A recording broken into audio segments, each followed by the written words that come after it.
Alright, in today's video we are just going to build the footprint that matches our diode in KiCad, and then we are going to link the two. So let's go ahead and open KiCad. We're going to go to a footprint editor. I'm going to have to download the newest OpenGL library at some point. It looks like it does have some pre-built library symbols in there, so it's loading them.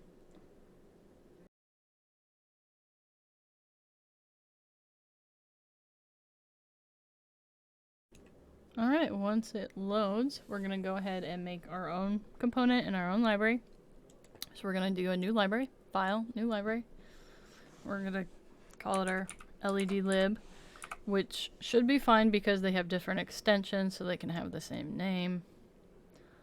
Alright, and we are going to create a new footprint. So file, new footprint.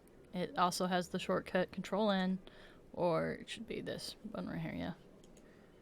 Alright, and the footprint name, we actually have this from a previous video in our notepad. So, because we're going to be using that same red LED diode, and it is a through-hole diode, so we're going to hit through-hole, okay?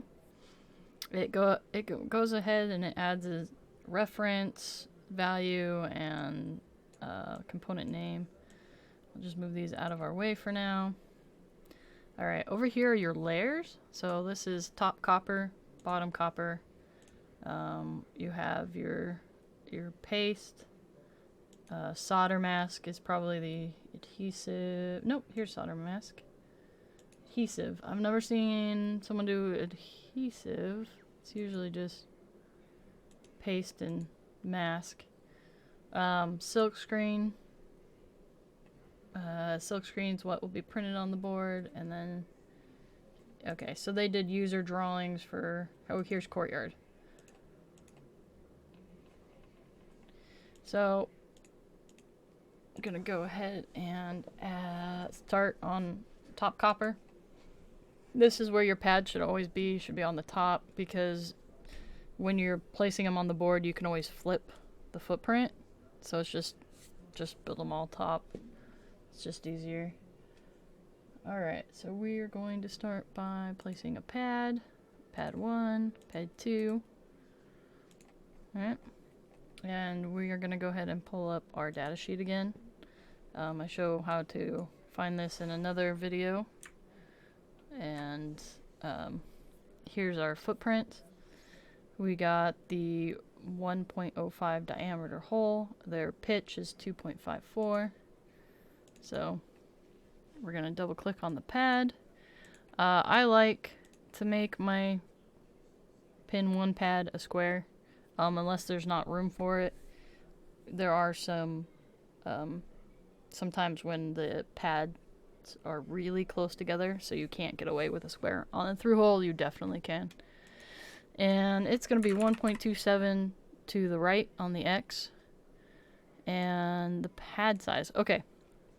So the standard is 20 mils for Class B above the size of the hole. So our hole is 0.05. Now it's 20 mils, not millimeters. So 20 mils is, I believe, 5.08 millimeters. So we'll do the conversion here. Google has really nice conversions.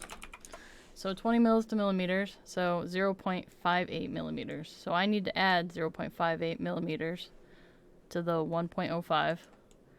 So it'll literally just be 1.5. Well, it's 8, so it's going to be 6. Wow, my math is rusty. 1.05 plus 0.508. Alright. 1.558. I forgot the 8 was over one more spot in the decimals. So our pad size is 1.558. 1.558. And this is pretty standard for... Oh, that's interesting. For a Class B. So now we're going to look at these layers.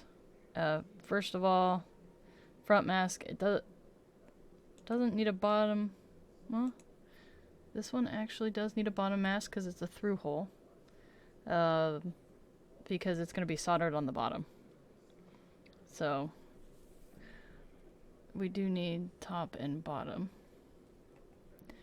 And then I'm not worried about those. So that would be it for this. So the other pad's going to be exactly the same. It's going to be 1.558 and 1.005. Whoop. I clicked the reference. So, and it's going to be negative 1.27. It's going to be 1.558 and 1.05. And it's going to have bottom mask, top mask, because it's through hole. And there we go. And now, usually they always have a way to measure. Now let's go ahead. I'm going to change my grid properties. Oh, they have a fast switching. So the fast switching is, if I hit Alt 1 or Alt 2, it'll switch me between the 2.5 and the 1.27. That's actually really nice.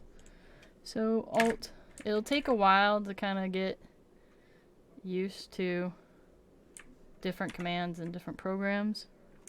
Alt 2. So see, now I can click in between the pads because I'm on a smaller grid and it's on the 1.27. Nope. So usually there's also a way to measure. They almost always let you measure so you can double check. Oh, here. That looks like measurement. Yep.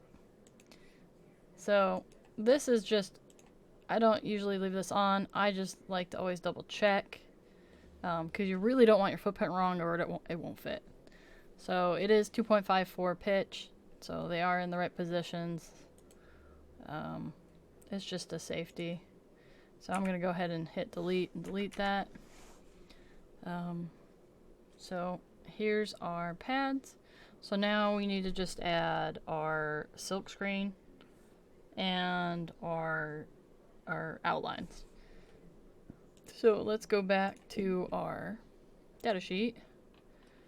And our data sheet is what we'll use for our outlines because we'll have the components dimensions. And basically, you're creating a clearance that you know the component is this big so that you don't overlap the parts and can't place the part properly. So the diameter is 4.4. So we'll do a circle. Oh, let's change layers real quick. So this will be on the silk screen layer.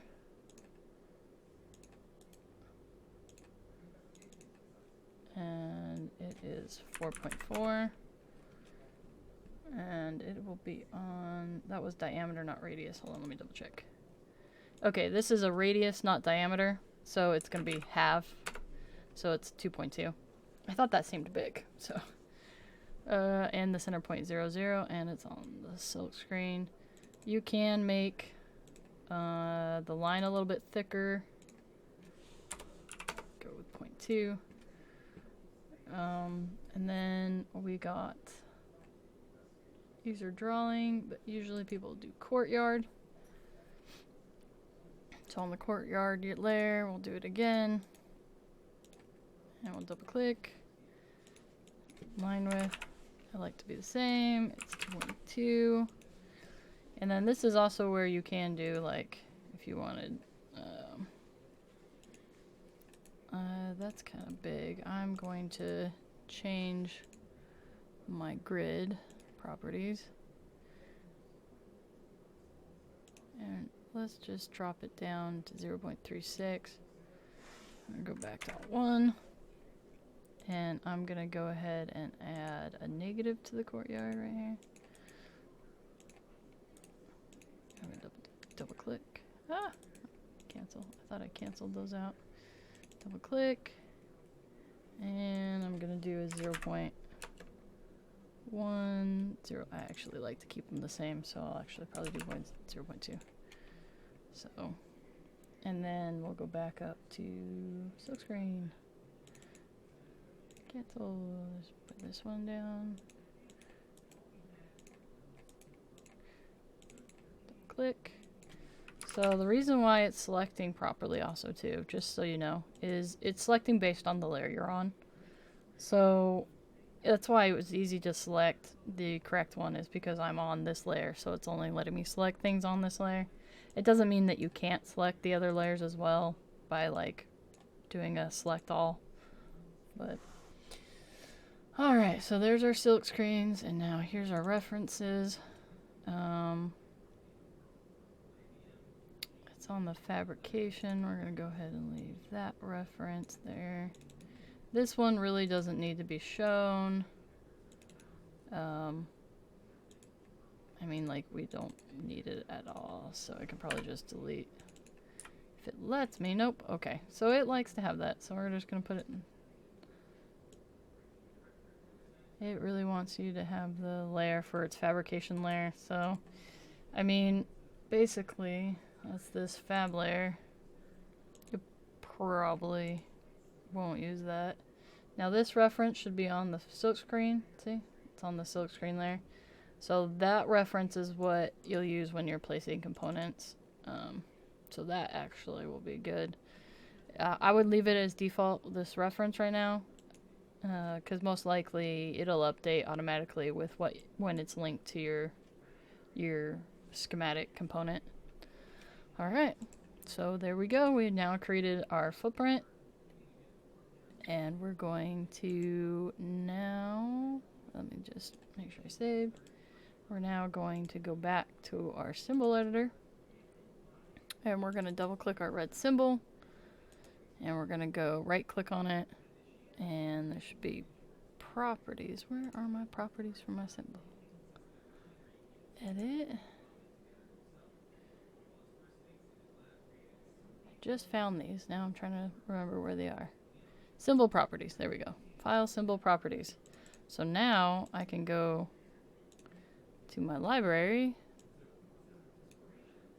and I should be able to find the component I just made.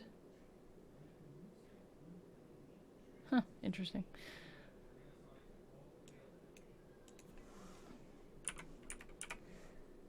And there it is in my LED library. Here's my LED. Okay, so this first tab is the library you're looking at, and the second tab is the actual footprint. So here's surface mount, standard surface mount footprints. So that's how you would navigate this.